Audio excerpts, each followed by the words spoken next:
Everyone, प्यारे बच्चों, welcome to our channel smart study hub. आज हम कक्षा 6 हिंदी मल्हार के पाठ के प्रश्नोत्तरों के साथ यहाँ पे आए हुए हैं। तो पहला हमारा है सोच विचार के लिए प्रश्नोत्तर। तो सोच विचार के लिए जानेंगे हम। पहला प्रश्न है हमारा, कविता को एक बार फिर से पढ़िए और निम्नलिखित के बारे में पता लगाकर अपनी पाठ्य पुस्तक में लिखिए या लेखन पुस्तिका में लिखिए। तो हम इन प्रश्नों के उत्तर जानेंगे बच्चों। हमारा पहला प्रश्न है, कोयल कहाँ रहती है? तो कोयल कहाँ रहती है? आम के बगीचों में रहती है। दूसरा प्रश्न है, तन मन कौन संवारता है? तो मलय पर्वत से चलने वाली वायु तन मन संवारती है। झरने कहाँ से झरते हैं? तो झरने पहाड़ियों से झरते हैं। श्री कृष्ण ने क्या सुनाया था? श्री कृष्ण ने पवित्र गीता का पाठ सुनाया था। गौतम ने किसका यश बढ़ाया? तो इसका उत्तर होगा, गौतम ने हमारे भारतवर्ष का श्रेयस या यश बढ़ाया। तो ख प्रश्न है, नदियाँ लहर रही हैं, पग पग छहर रही हैं। तो लहर का अर्थ होता है बच्चों पानी का हिलोरा, या कह सकते हैं हम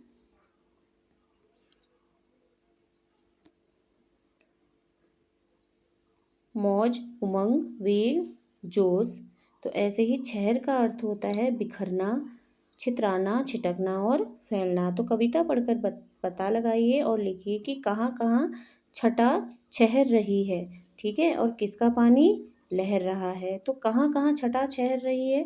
छटा से आप क्या समझे?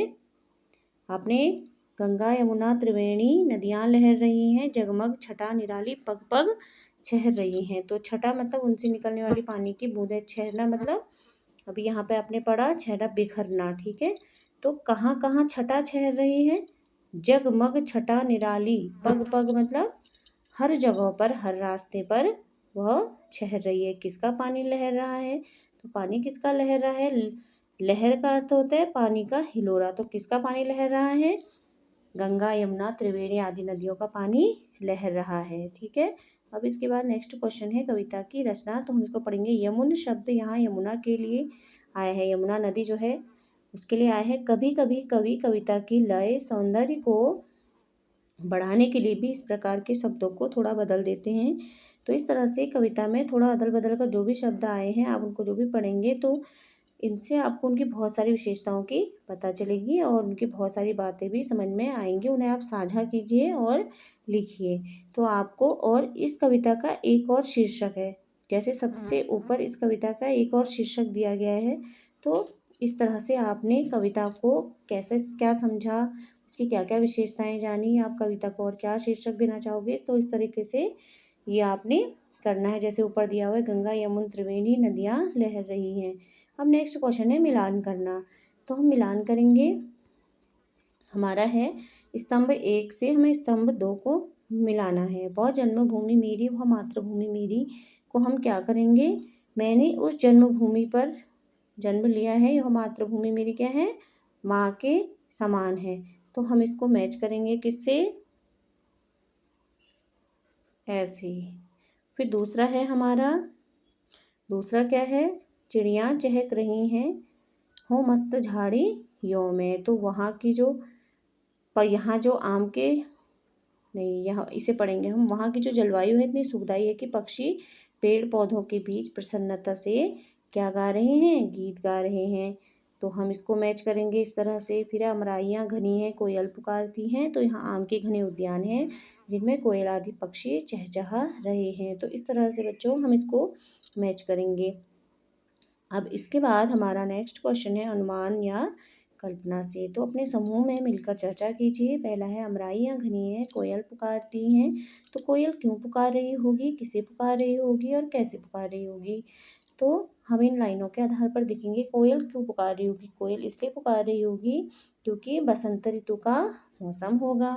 और किसे पुकार रही होगी? अपने साथी को पुकार रही होगी। और कैसे पुकार रही होगी? अपनी प्यारी प्यारी मीठी मीठी आवाज़ में पुकार रही होगी। फिर ख है, बहती मलय पवन है तन मन संवारती है। तो पवन किसका तन मन संवारती है? तो किसका संवारती है और वह कैसे करती है यह कार्य? तो जो पवन होती है सभी जीव जंतुओं का तन मन संवारती है और वह यह कार्य अपनी क्या करती है? ठंडी ठंडी हवा से करती है। तो इस तरह से फिर है हमारा शब्दों के रूप। नीचे शब्दों से जुड़ी कुछ गतिविधियां दी गई हैं। इन्हें करने के लिए आप शब्दकोश या अपने शिक्षकों की सहायता भी ले सकते हैं। तो नीचे दी गई पंक्तियों को पढ़ना है आपने। जगमग छटा निराली पग पग छह रही है। इन पंक्तियों में पग शब्द 2 बार आया है, तो इसका अर्थ है हर पग या हर कदम पर।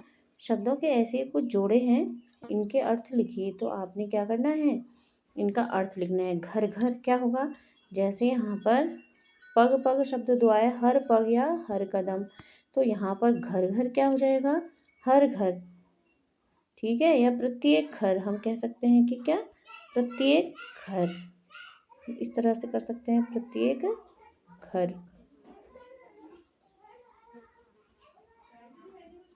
प्रत्येक घर। ऐसे ही बाल बाल प्रत्येक बच्चा, सांस सांस प्रत्येक सांस सांस, देश देश प्रत्येक देश देश, पर्वत पर्वत प्रत्येक पर्वत। तो इस तरह से हमारा ये प्रश्न हो जाता है। तो हम इसे इस तरीके से भी कर सकते हैं। मैं यहाँ पर लिख के दिखा रही हूँ आपको, प्रत्येक घर। तो ऐसे ही यहाँ पर हमारा प्रत्येक बाल, प्रत्येक सांस, प्रत्येक देश और प्रत्येक पर्वत, इस तरह से आ जाएगा बच्चों। तो फिर नेक्स्ट है हमारा ख, वह युद्ध भूमि मेरी वह बुद्ध भूमि मेरी। कविता में भूमि शब्द के अलग अलग शब्द जोड़कर नए शब्द बनाए गए हैं। तो आप भी कुछ शब्द बनाइए। तो आपको यहाँ पर ये दिए हुए हैं, तप, देव, भारत, जन्म, कर्म। तो इस तरह से आप यहाँ पर क्या बनाएंगे, भूमि शब्द जोड़कर बनाएंगे। जैसे आप बना सकते हैं कि तप, तप भूमि, देव भूमि, भारत भूमि, कर्म भूमि, कर्तव्य भूमि, मरुभूमि, यज्ञ भूमि, रंगभूमि, रणभूमि। तो आप इन्हें अपने हिसाब से करेंगे। तो थोड़ा भिन्न या थोड़ा समान। नीचे दी गई पंक्तियों को पढ़िए। जग को दया सिखाई और जग को दिया दिखाया। तो दया और दिया में केवल एक ही मात्रा का अंतर है। तो मात्रा क्या है, और एक मात्रा के अंतर से ही पूरे शब्द का अर्थ बदल गया है। तो जैसे घड़ा और घड़ी, 2 शब्द हैं, उनका भी मीनिंग एक मात्रा से ही बदल जाता है। तो यहाँ पर दया मीन्स क्या हो जाती है, करुणा, और दिया मीन्स क्या होता है, उजाला दिखाना। ठीक है। फिर ऐसे ही है हमारा पाठ से आगे आपकी बात। इस कविता में भारत का सुंदर वर्णन किया गया है। आप भारत के किस राज्य में रहते हैं, वह स्थान आपको कैसा लगता है, उस स्थान की विशेषताएं बताइए। और तो इसे आपने अपने हिसाब से लिखना है कि संकेत आपको दिए हुए हैं, प्रकृति, खान पान, जलवायु, प्रसिद्ध स्थान आदि। ठीक है। अपने परिवार के किसी सदस्य या मित्र के बारे में लिखिए। उसकी कौन कौन सी बातें आपको अच्छी लगती हैं, इसे भी आप अपनी तरह से लिखेंगे कि आपको अपने परिवार का कौन सा सदस्य सबसे अच्छा लगता है, या उसकी कौन कौन सी आदतें हैं, उसकी कौन कौन सी बातें आपको अच्छी लगती हैं।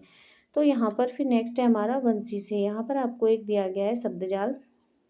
तो यहाँ पर हम इसमें से क्या करेंगे, कुछ शब्दों को बनाएंगे। तो शब्द बनाएंगे तो हमारा पहेली सॉल्व हो जाएगी। तो हम बनाएंगे शहनाई। पहला हमारा शहनाई बन जाता है। फिर हमारा एक बनता है बांसुरी। तो इस तरीके से हमारे बनते हैं यहाँ पर। फिर हमारा बनता है एक अलगोजा, और उसके बाद बनता है हमारा एक भंकोरा भी है। और फिर एक बनता है हमारा नाद स्वरम, इस तरीके से। फिर हमारा एक, और यहाँ से बनता है शंख, फिर बनता है बीन, और फिर बनता है सिंही। तो इस तरह से हमारा बनेगा। फिर नेक्स्ट है हमारा, अब यहाँ पे आपको इनके नाम लिखने हैं। जैसे यहाँ पर क्या हो जाएगा हमारा, यहाँ पर आएगा हमारा अलगोजा, इसको बोलेंगे हम अलगोजा, और इसको बोलेंगे हम बीन, और यहाँ पे बांसुरी, फिर सिंही। ऐसे ही फिर हमारा क्या हो जाएगा, यहाँ पे नाद हो जाएगा, नाद स्वरम। यहाँ पे हो जाएगा हमारा सिंही हो गया, फिर भंकोरा हो गया, शंख हो गया, और इस तरह से हमारे ये बन जाएंगे।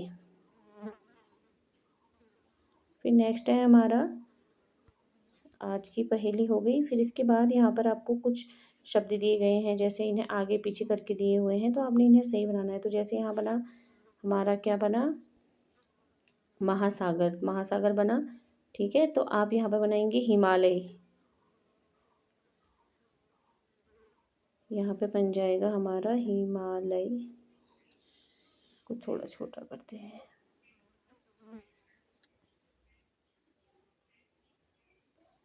ऐसे ही हमारा यहाँ पर बन जाएगा गंगा, इसका बन जाएगा भारत, इसका बन जाएगा कोयल, इसका बन जाएगा पवन। तो इस तरीके से फिर हम इसको मैच करेंगे झरोखे से, इनके अर्थ को जानेंगे। तो इनका अर्थ क्या है, देखो यहाँ पे वंदे मातरम, वंदे मातरम, हे माता मैं तुम्हें प्रणाम करता हूँ। सुजलाम सुफलाम आपको बताइए हमारा ये राष्ट्रीय गीत है। तो इस राष्ट्रीय गीत की जो मीनिंग है वो भी यहाँ पर आपको दी हुई है। यह गीत जो है स्वतंत्रता की लड़ाई में लोगों के लिए प्रेरणा का स्रोत बनाई, तो आप अच्छे से जानते होंगे। और हम क्या करते हैं अपने विद्यालय में इसको गाते भी हैं, और यह बंकिम चंद्र चट्टोपाध्याय द्वारा लिखा गया है, ये भी सब जानते हैं। तो इसलिए इसकी मीनिंग यहाँ पर दी हुई है। सुजलाम सुफलाम तुम जल से भरी हुई हो, फलों से परिपूर्ण हो। मलय शीतलाम तुम्हें मलय से आती हुई पवन शीतलता प्रदान करती है। शस्य श्यामलाम मातरम तुम अन्न के खेतों में से परिपूर्ण वंदनीय माता हो। वंदे मातरम हे माँ मैं तुम्हें प्रणाम करता हूँ। शुभ्र ज्योत्स्नाम पुलकितयामिनीम जिसके रमणीय रात्रि को चंद्रमा का प्रकाश शोभायमान करता है। फिर है फुल्ल कुसुमित द्रुमदल शोभिनीम जो खिले हुए फूलों के पेड़ों से सुसज्जित हैं। और फिर है सुखदाम वरदाम मातरम सुख देने वाली वरदान देने वाली माँ। वंदे मातरम मैं तुम्हें प्रणाम करता हूँ। तो इस तरीके से बच्चों ये जो पाठ है आपका पूरा हो जाता है। तो मिलते हैं बच्चों अपनी नेक्स्ट वीडियो में। आज के लिए इतना ही।